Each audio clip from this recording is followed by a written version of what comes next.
Why? Camera facing him. Yeah. No one. You live ready, is it? Okay, good.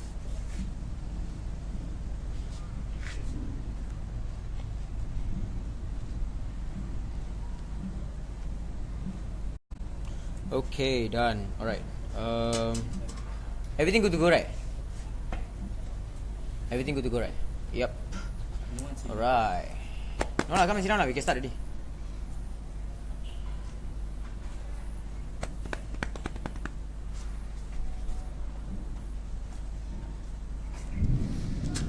Okay, good afternoon and welcome to another edition of the FootBoleh Podcast. This is the 333 podcast by FootBoleh.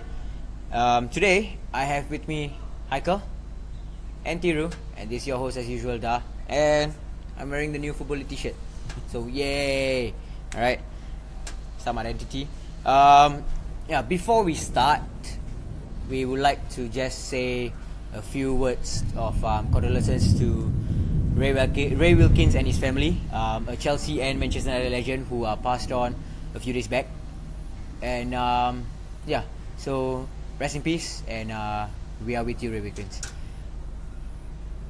Next up, we are going to talk a bit about the Team Flash, the exciting Team Flash. If you don't know who Team Flash is, alright, Team Flash were the ones who won the EA Sports FIFA tournament in Thailand. And they are Singaporean. So it was a Singaporean team who won the tournament. It was the first ever Singaporean team to win the tournament.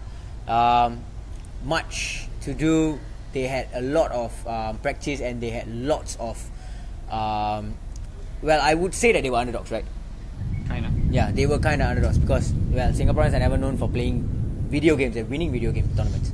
So going into a tournament that is mainly dominated by other parts of Southeast Asia, and them winning it is a really big thing, and it plays down to our pride, right? It really gives us a lot of things to look out for. So hopefully this is the start for a lot of good things to come by with regards to video games in Singapore and in Southeast Asia as well.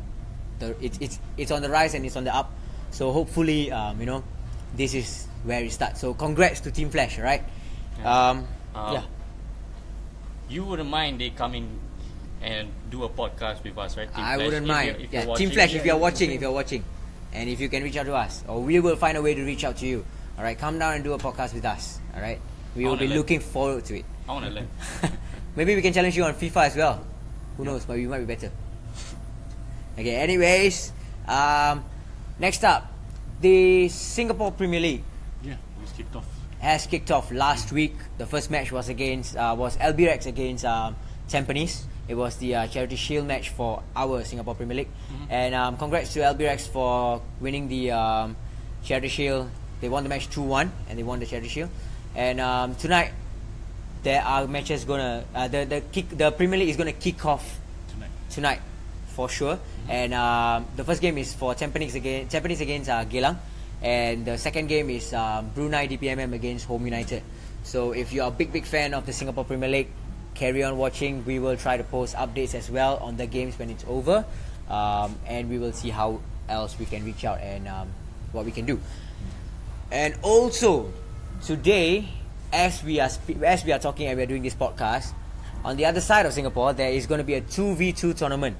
So 2 footballers against 2 footballers, 2v2, you get what I mean? Yeah. So it's a original futsal size pitch 2v2 tournament where we FootBoleh are going to be the official media, and we are currently, I've got a team down there, they are filming, and the organisers Sportsla, they are the one who their name is Sportsla, yes, correct. So they are organising the tournament, and they have called us to do the media as well. So we are there filming. We will try to go live if we can to see and show some footage of the games. And all the best to all the teams. Stay tuned for that as well. Okay, so let's move on to the main topic at hand for today. Main topic at hand, if you have seen the update, you would have known that the main topic is the current Man City team the best team the Premier League has ever seen? I mean, we've got the likes of Chelsea's Mourinho. We've got the likes of the Man United treble winning team. All right, and more to come from Sir Alex Ferguson. Yeah, not forgetting the Invincibles. All right, so we've got Cahill here to talk about the Invincibles. He's got the case for the Invincibles, and you're going to talk about the treble. Yep. Yeah. So Thiru is going to talk about the treble winning team of Manchester United. All right, so let's have Cahill go first. Yep. Yeah, are you gonna bring up any Liverpool team? No. I'm just, it's just banter. Who knows? Maybe this season if they win the Champions League. It's just I don't banter. Alright. Let's be real. I'm gonna be biased. If I'm not gonna be biased, then I'm just gonna be like lying to you guys. Arsenal's Invincibles are the best Premier League team, in my opinion. Okay. I think they're better than United. I think they're better than Chelsea's. It was 2003-2004 that they won the Premier League unbeaten, and then the following season it was Mourinho's Chelsea, where you brought up actually. Yeah. That team was more defensive.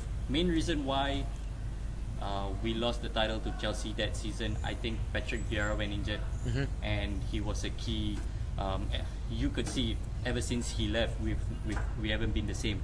So when you lose someone as big of a stature as Patrick Vieira, the captain, things might not go your way anymore. With regards against United's treble, which is a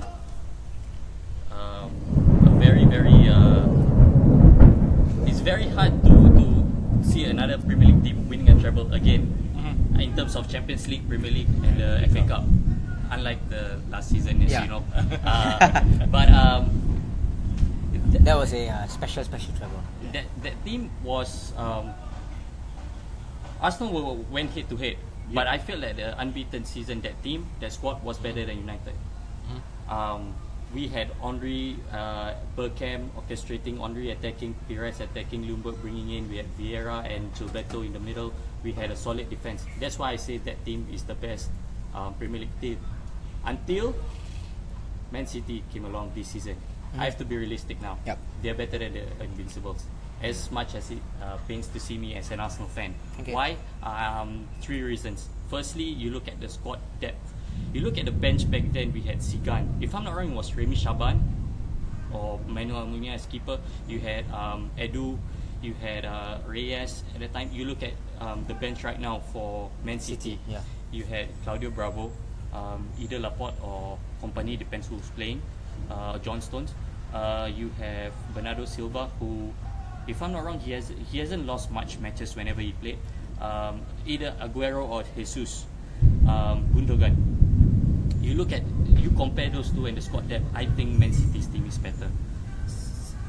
There are lots of players where you haven't mentioned, the likes of Fabian Delph, the likes of Danilo, the likes of Zinchenko. I'm just adding on to the depth. Yeah, I'm just adding on to the depth. Secondly, yes, we were unbeaten, but you count the number of draws and you count the number of wins City is having right now. I think it speaks more. They only lost once, and that's against Liverpool in the league. I think luck. I have to be realistic. Luck played a big factor that season. To me, Arsenal's Invincible are second, Man City first. I'm being biased on that, but then I'll be realistic at the same time.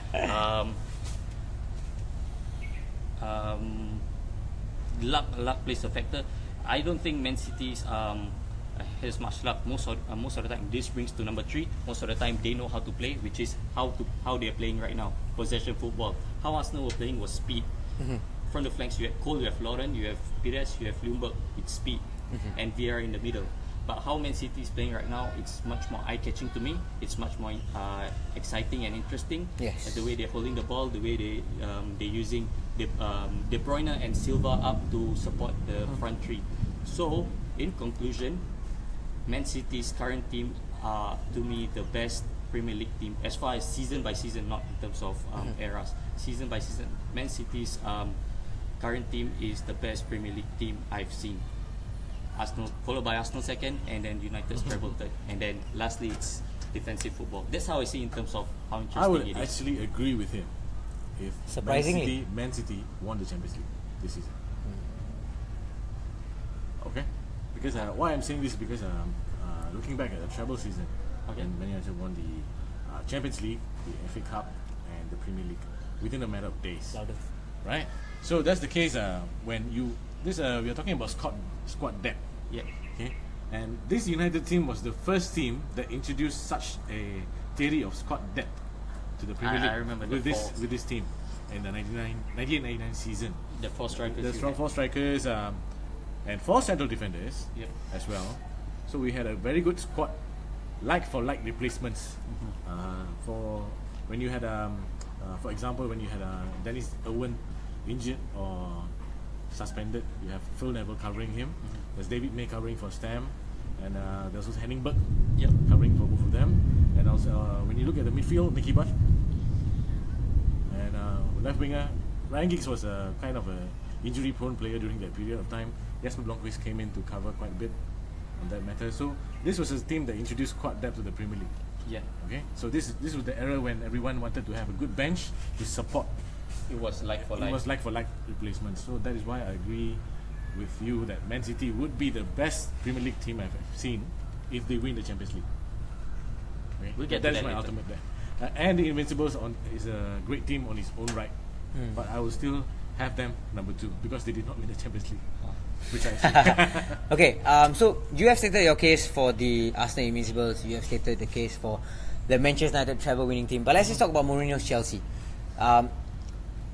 They did not win. Mourinho did not win the Champions League with them, but he did well.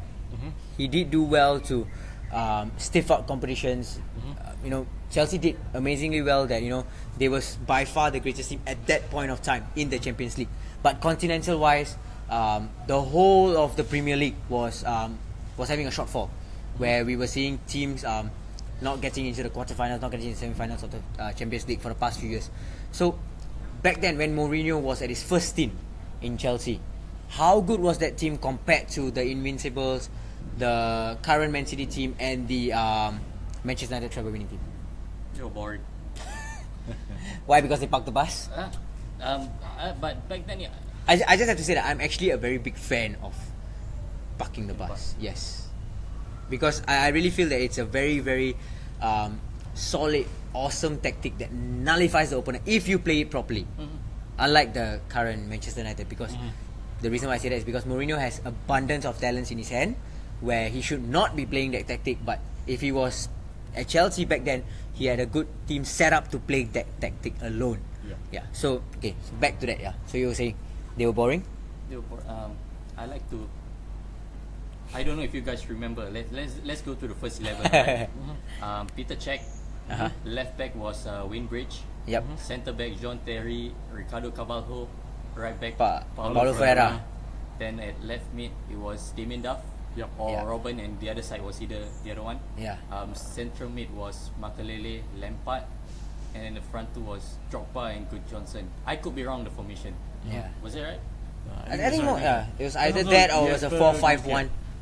Yes. Yeah, Jesper Gronk. Yeah. It was just back then. It was just Benayoun. two banks of 4. No, he hadn't entered yet. That was later. That was later, is it? Okay. That was after he came to Liverpool and then Chelsea. Okay. It was 2 banks of 4 back then.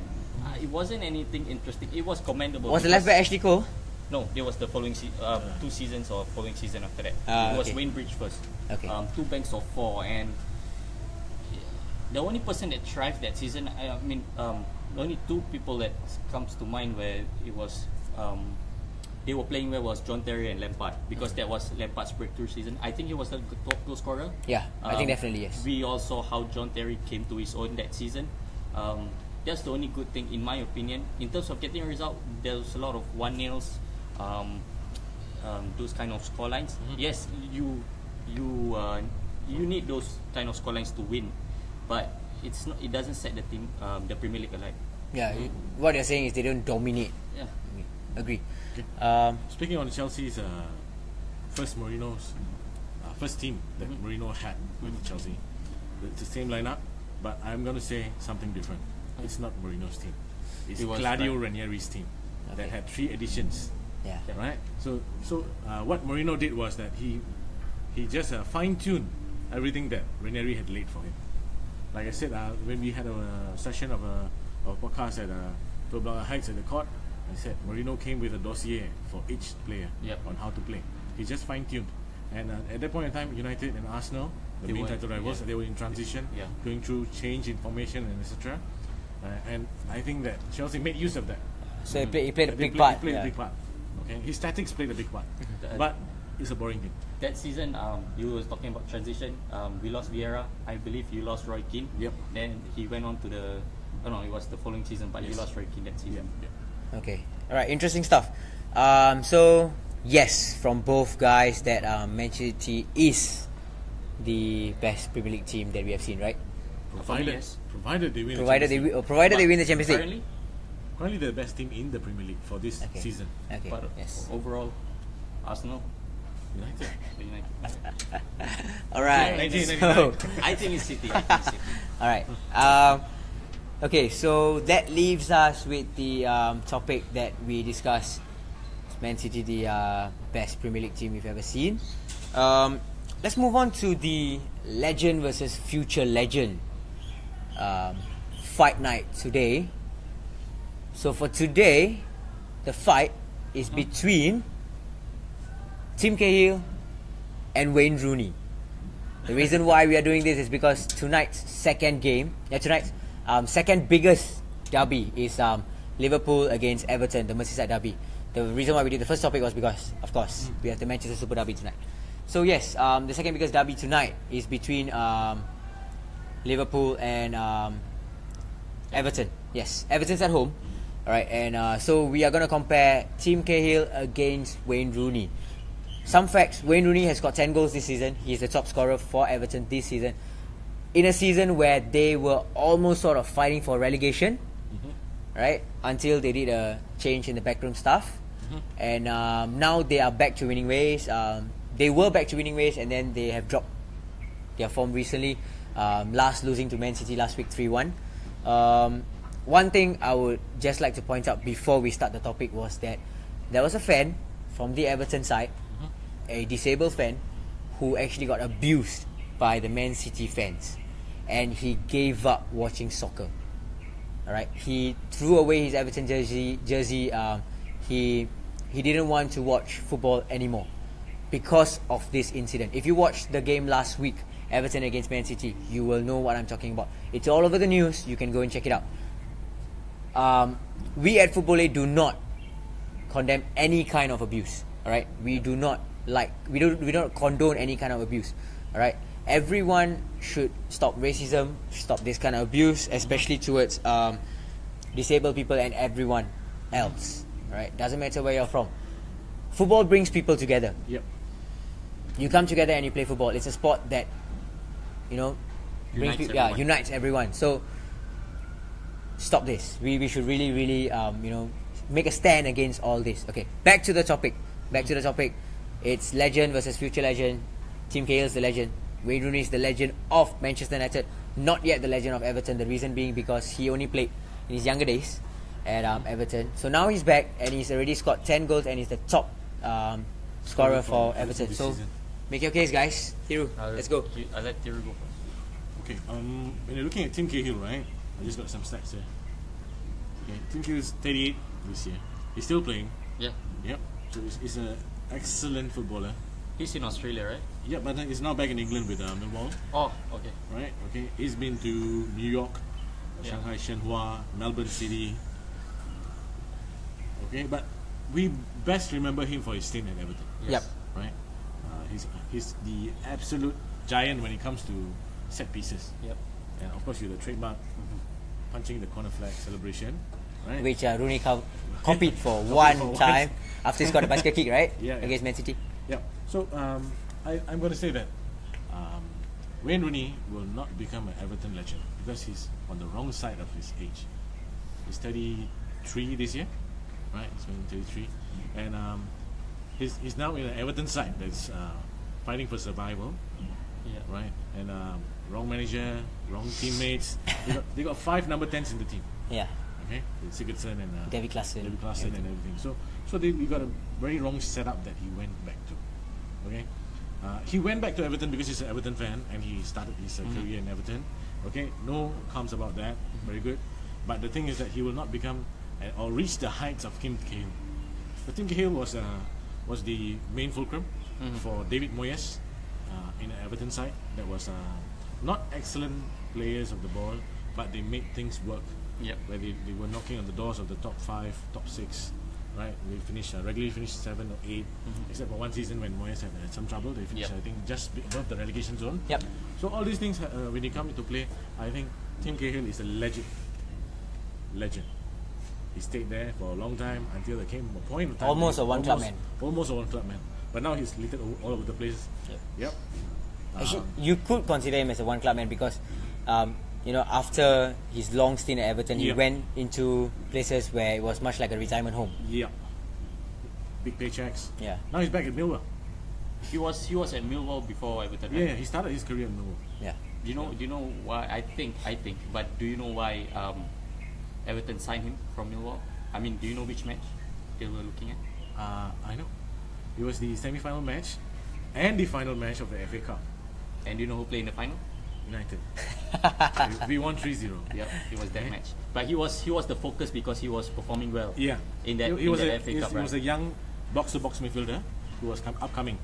Okay, and he eventually fine-tuned his game to become an attacking midfielder at Everton because Phil Neville had been converted to a defensive midfielder. He usually used to play fullbacks, right? So he became a defensive midfielder, and Tim Cahill became an attacking midfielder, supporting the strikers. So that's how. So I believe Tim Cahill is a legend. Rooney would not have enough time to impose himself as an Everton legend. He is a Manchester United legend, a Premier League legend, but not an Everton legend. But who's the better footballer in your opinion? In my opinion, I think it's a tie. I think it's a tie. Okay. Why I say this because Tim Cahill at his age is still doing wonders. Right now, you mean? Right now. Okay. And the last past 2-3 seasons, he's still been banging goals. Yep. Okay, wherever he's been. But Rooney has lost his pace as well as his touch.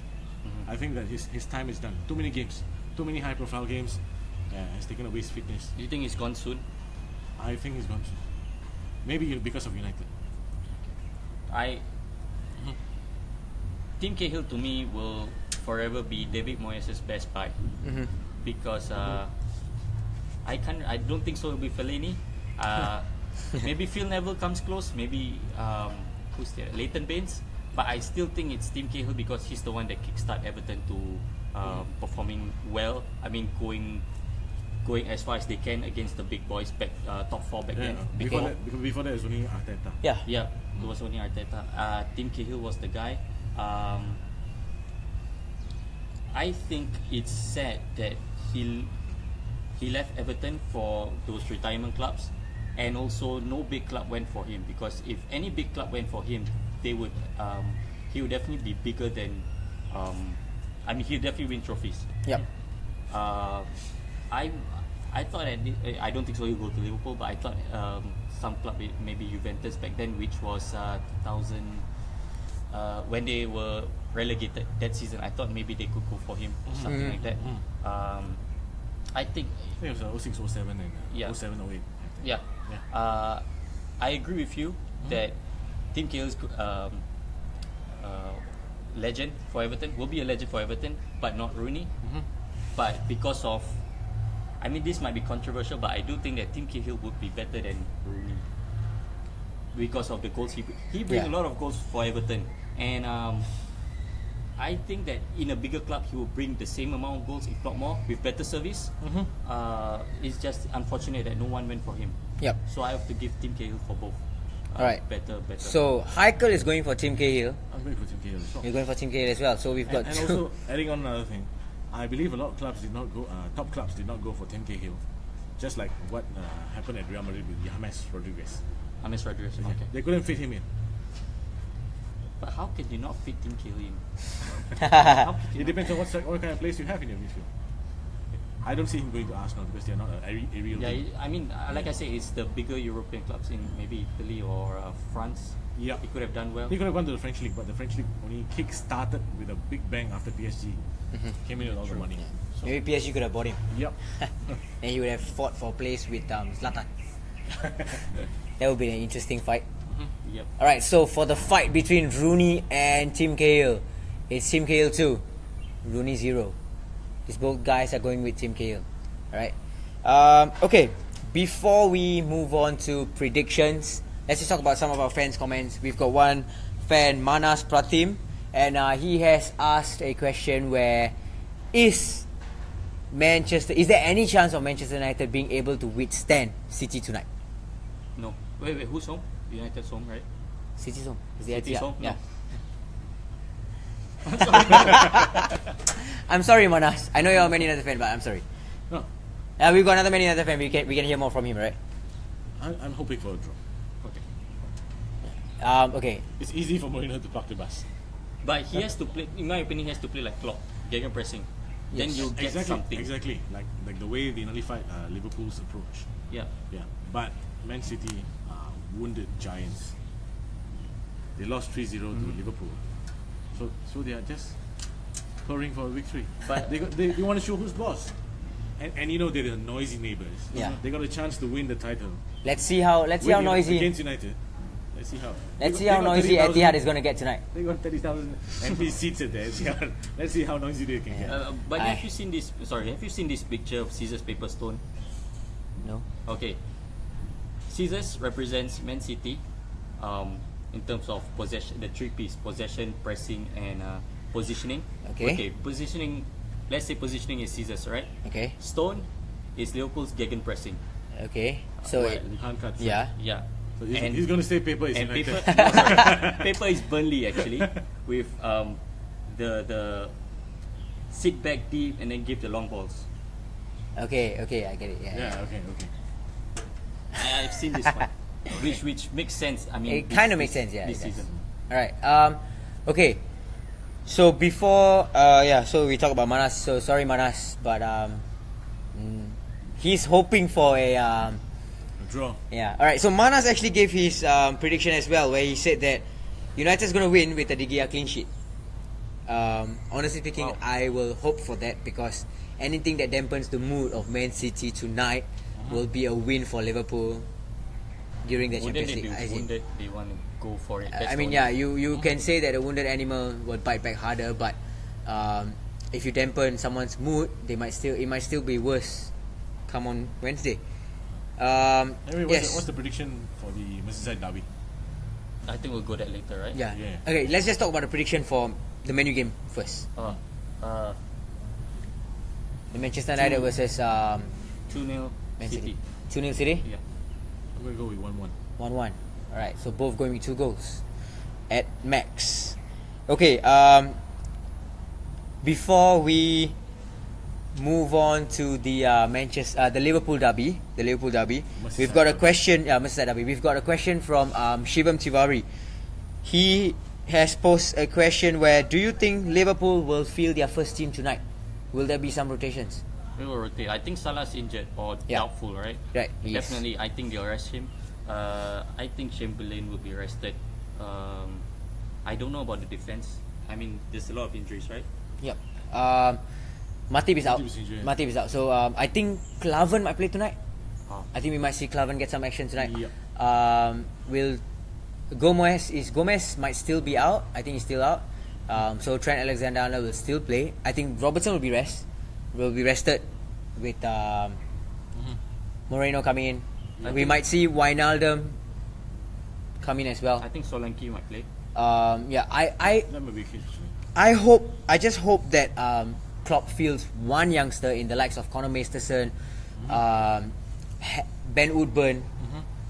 Right, this type of players. I mean, they are dying for a chance in the Premier League, and tonight's the derby. So, We might be getting this later on because Yeah. of the predictions. But all right. So you talk about- before we talk about the prediction, I'm just gonna say that later on tonight, at 7:30 p.m. Singapore timing, we will be at Tang Tea House in Changi Village, Singapore, and we will be with the AWSC guys, which stands for Anfield Warriors Supporters Club. They are one of the official clubs in Singapore who supports Liverpool. They are hosting an event at Tang Tea House, Changi Village. They are hosting the Liverpool versus Everton Merseyside derby live. They are going to feature the match, and we are going to be there to be the official media to cover the event. So we are going to be interviewing them. If you are watching, if you are Singaporean, you can get there. You're a Liverpool fan or you're an Everton fan as well. Come on down there to Changi Village. It's Tang Tea House. Come on down and watch the match with us. All right. Yes, Cahill, you want to say something? You were talking about youngsters. One youngster that impressed me is, I mean, he was really playing, but impressed me Wednesday or Thursday, depending where you are. Trent Alexander-Arnold. Yes, definitely. He kept Sunny at bay and he couldn't do much. Kept him in his pocket. I think before we talk about the Liverpool game, the Liverpool Man City game, we'll talk about it later because we're going to talk about the second leg. So let's just wrap off the Merseyside derby. Predictions for Merseyside derby tonight, Cahill. Everton's home, right? Yeah. 2-1 Liverpool. 2-1 Liverpool. Okay. Thiru. I'm going to go with the draw. Why? Because Liverpool has these Yeah, they perform well. this upside down pattern after the Champions League. They always drop and have a surprising result. But with the replacements coming in, if the first team guys are rested, so I'm going for a draw. Would you mind losing this derby? I couldn't care less. I mean, because you're here, but what about people in Liverpool? I don't know about those people in Liverpool, and but I think if you were to ask them whether you would rest your players and then lose this game, and then go on to play your first team on Wednesday and win it against City and cement your place in the semi-finals, I think people would actually take that risk. People actually want to take that risk. But people in England usually. Yeah, I know that the Merseyside derby is a very, very big pride. But looking on the bright side, Everton is not going to pip Liverpool up. They are not playing for the fourth spot. They are not playing for. They are not gonna. Even if they win tonight, they are not gonna take over Liverpool. And at most, Liverpool will lose the Champions League spot to Chelsea, which Chelsea is already like 10 points away from Liverpool. So it's a massive comeback for them if they make it. But I think Liverpool have it all to lose, so it's up to clock. For Everton, this is the game of the season. Yeah. This is the biggest game of the season. It could springboard them up. Yeah, okay. But for Liverpool, from a practical point of view, the Champions League, the win, they have to win against City. So I feel that Liverpool fans will accept the fact that it's okay to put out a second string team in lieu of the Champions League game. Of course, it's okay, but then I'm just saying Yeah, pride. it's just a pride. Because it is a thing there. Yeah, no matter what, it's going to be an exciting game. Yeah. It's going to be a game of lots and lots of cards. Yeah. It's one of the most fiercest rivalries. If I'm not mistaken, it is the most carded rivalry. Not even Liverpool versus Manchester United, we have seen most cards. We have seen so many cards. I think the only other derby that has so many cards as comparable to the Liverpool and Everton game is Rangers versus Celtic. Yeah, so that is the only other game where it's very, very fierce and there's lots of fouls. Okay, so we've gone with a 1-1. 2-1 with Liverpool, 1-1. Yep. Yeah, 1-1 for Thiru. Okay, so let's move on to the next game. We are going to look at the Madrid derby. I know everyone's comments done. Yeah, let's just check everyone's comments. Alright, so Manas Pratim has said that Robertson, Alexander-Arnold were impressive in Champions League midweek Liverpool, and he's predicted a 4-1 win for Everton. Yes. 4-1 win. No, for 4-1 win for Liverpool. He's predicted a 4-1 win for Liverpool. Okay, so Shivam has come up with another question. Let's quickly address this question. Would you? Yeah. So he has asked me, would you trade a loss against Everton for a place in the Champions League semis? Of course, yes. Anything for the. I mean, of course not anything, but looking at the way that Liverpool are placed in the Premier League right now, they are safe. So they could do with a loss. And the rest of their games in the Premier League, they don't have a big team left. They have easy games. I mean, not say easy games. They have winnable games. Right, winnable games where they can win if they feel their first three, their top three. So I would say yes. I would trade a loss tonight. Okay. Yes. So Mohammad Raza has said, "Oh my God, the cringe." Thanks, man. Okay, we are going to move on to the next topic, which is Madrid derby. Atletico Madrid's at home. Sorry, wait. Let me just check very quickly again. All right. Yeah, if I'm not mistaken, Atletico Madrid is at home. Yeah, let's just go with the predictions for the Madrid derby tonight. Sorry, I'm wrong. Real Madrid is at home. Alright, so it's the Bernabeu. 3-1 Real. 3-1 Real. Sorry, 3-0 Real. I don't 3-0. think so. You don't think Atletico Madrid will score, right? I'm going for 2-0 Real. Okay.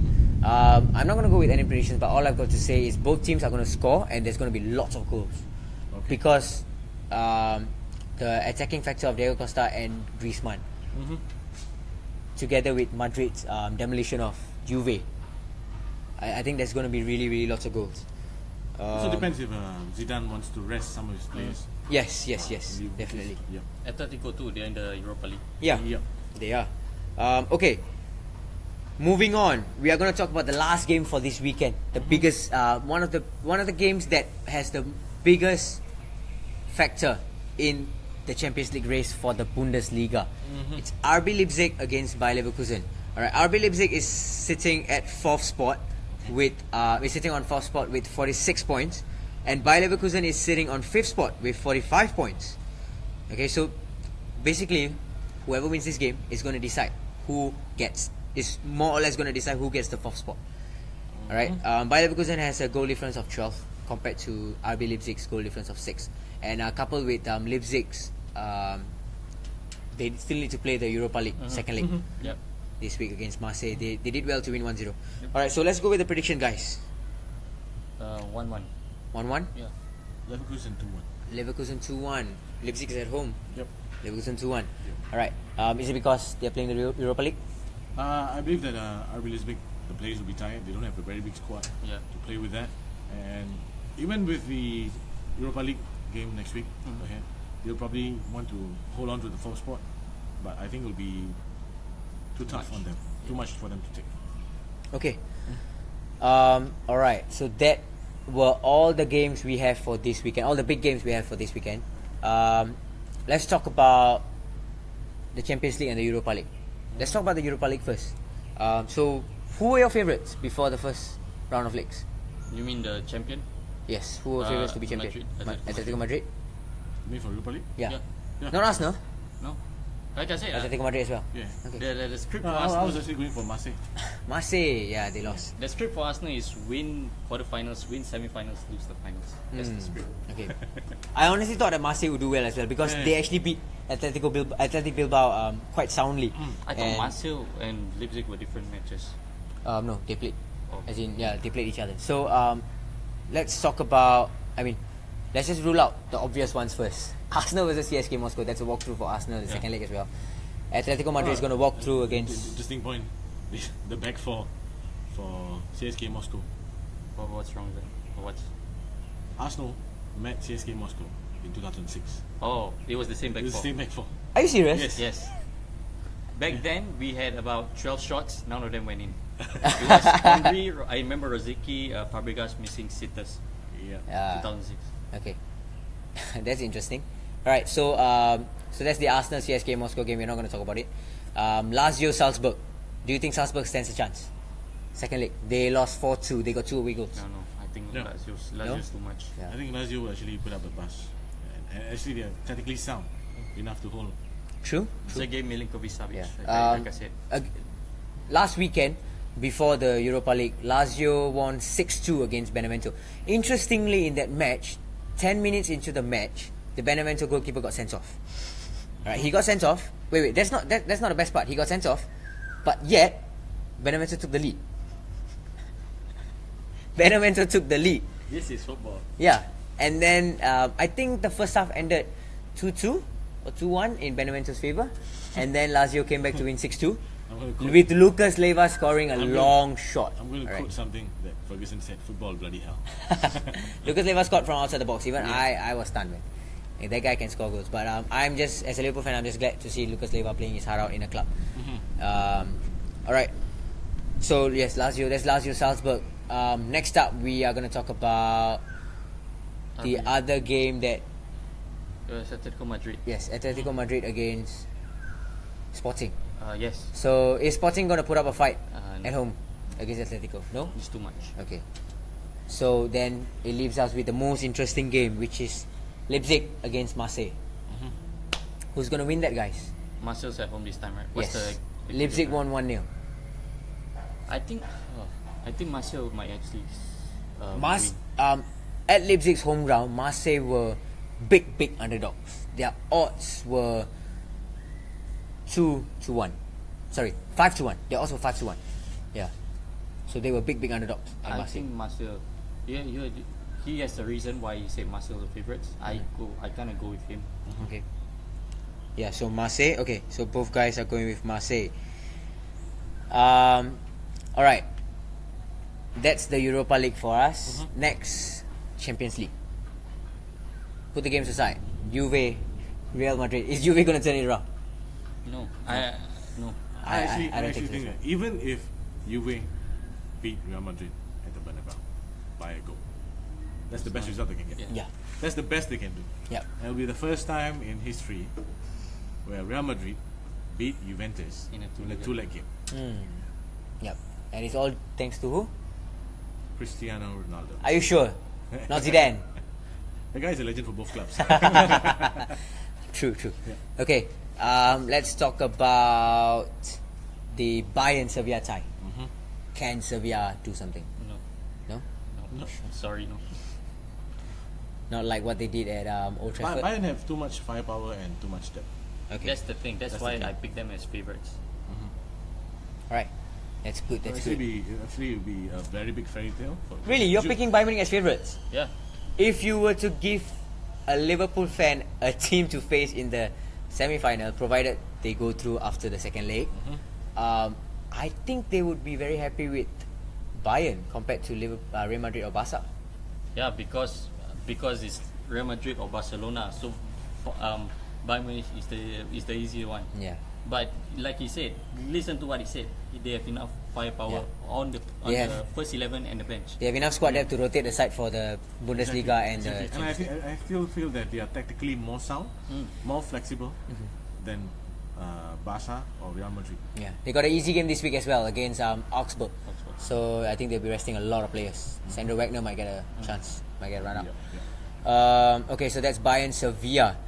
Next up, we are gonna talk about. Oh wait, there's one more game to throw out of the bag. Barcelona versus Roma. That's me. That's That, so we can just throw. Sadly, Roma with all the history, like he said, is just there to make up the numbers. Interestingly, Barcelona was winning the first half 2-0, and 2-0, right? Yeah, I think it was one. I think it was one. 1 or 2. You watched too many games, you can't remember. Okay, I remember the first two goals. The first two goals were own goals. Yeah, were own goals. And if you saw the own goals, the first one was from De Rossi, where someone passed into Messi and it hit his leg outside the box or somewhere near the line, and then it went in and it flew in. Yeah. And then the second goal was quite a big fluke, where the ball was passed into Messi, and the Roma defender slid in. It hit him, hit the post, hit him, and went back in. So I don't know how goals like this keep going in. It's a wonder to me. Okay, the last.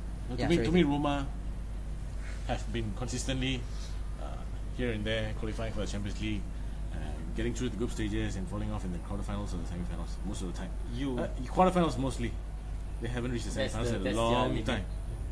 If I'm right, the last time Roma actually went to a final was against Liverpool, the 70s. Yes. Way before. I think the furthest they've went was. I feel so sorry for the Emperor of Rome, Francesco Totti. Yeah. Okay, and the last game, Liverpool against Man City. This time it's at the Etihad. Well, Kolo Toure said that if there is a team to turn around a 3-0 deficit in a Champions League game, it is Man City. A lot of Liverpool fans have been hating him for that comment, but I can see where he's going with that, and I actually kind of agree with him. Man City can actually turn around a 3-0 deficit. Likewise with Barca, with Real Madrid, even with Bayern, they can actually turn around a 3-0 deficit. So, predictions, guys. I went with I said a draw. I didn't I didn't see Liverpool winning at all, let alone that 3-0. I went with a draw, and I said it will be a draw. I think it will be a draw this time. I think it will be 2-2. 2-2? At most maybe Man City will win it, but it's not enough. So that means you're saying the Liverpool will score, yes. Alright. I'm going to say that same. I'm going to have Liverpool go through on this, but Man City will actually win the game. Probably 2-0 or 2-1. Okay, because now that they have already played one game with Man City, with Liverpool in the Champions League, it's going to be a game of tactics. I believe that Pep Guardiola is going to identify weak links. Yep. Right, especially with Trent Alexander and the defense. He's going to find some way through.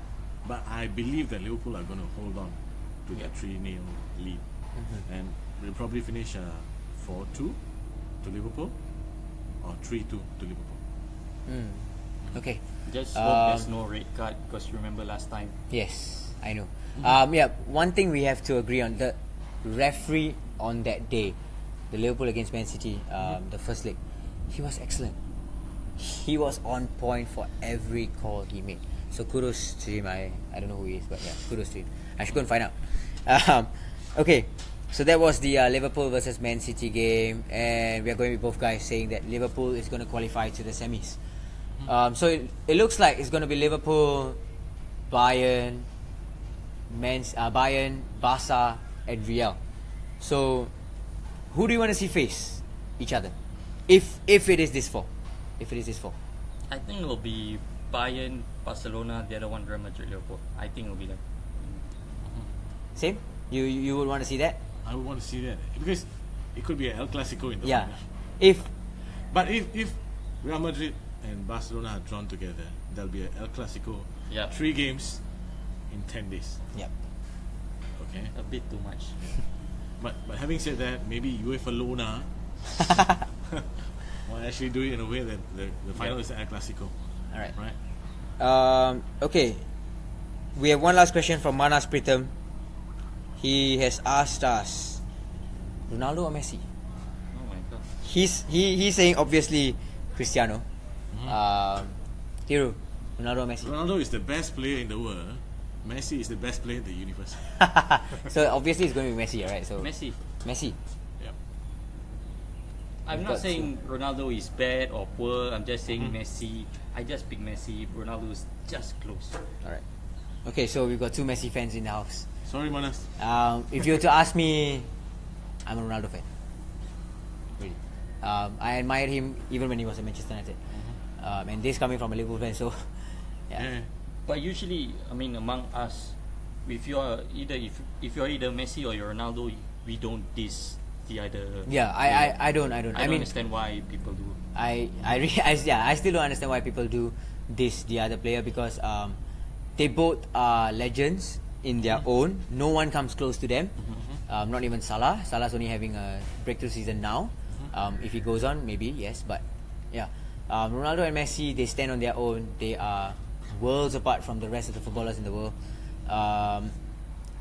And this there will come a time. Is very similar to Pele versus Maradona. Yeah. But they belong to different eras. Yes. So it's unfortunate that Messi and Ronaldo are born in the same era. Yes. But So- it's fortunate because It's fortunate also for us, because yeah. we get to see 2 of the best players in the world, right, at their peak at the same time. Okay, so both guys going for Messi. I'm going with Ronaldo, right? Manas, I'm with you. So yes, and that's all we have for today on FootBoleh Podcast. Thank you to all the fans for all of your comments. Lots and lots of comments. Very, very interesting podcast today. We had lots of fun, right? Yep. Yes, we definitely had lots of fun, especially answering all your questions. So thank you guys. And don't abuse any fan till he hates soccer, right, or football. Yeah. He's an Arsenal fan. He's a Liverpool fan. I'm a United fan. We have banter, but no abuse. All right. Yeah, we come together because football brings people together, unites people. And so thank you everybody, and keep the comments coming in. Even after the show, we will address them next week. Yep. What's the topic for next week? Do we have one? Yeah, it's we're coming close to the end of the season, so Oh, yes, they'll be yes. announcing the Premier League player of the season. Yes. So we're guessing it's either Salah or De Bruyne, Yep. which should be a very, very good debate. So stay tuned for next week. Legend versus future legend, it's always a secret until we reveal it when it's supposed to be. Yep. So stay tuned for the update in midweek. We will give an update as usual. Alright, so tonight we are going to do the match day live at Chang Chi House for the Merseyside Derby. So stay tuned for that as well. We are going to do a pre-match show, a halftime show, and a post-match show as well. So let's hope that it's a night for the Liverpool fans, because that bar is going to be filled with Liverpool fans. And if it's going to turn around like the Man United game, then we are going to see lots of sad faces again. Alright, again. Right, and then enjoy the Manchester derby, and watch the Champions League and Europa League games. And we catch you back on Saturday. Yep. Thank you to all those watching. Man City, this is they could win the title. Yeah, right. So Man City could win the title tonight. If Man City wins, We never mentioned that. if Man City does beat United tonight, they win the title, and maybe Man United might just have to do the guard of honor for City. So we might see something special tonight. All right? Let's see how it works. So that's it. Yes, that's it. And thank you guys. This is FootBoleh. Bye.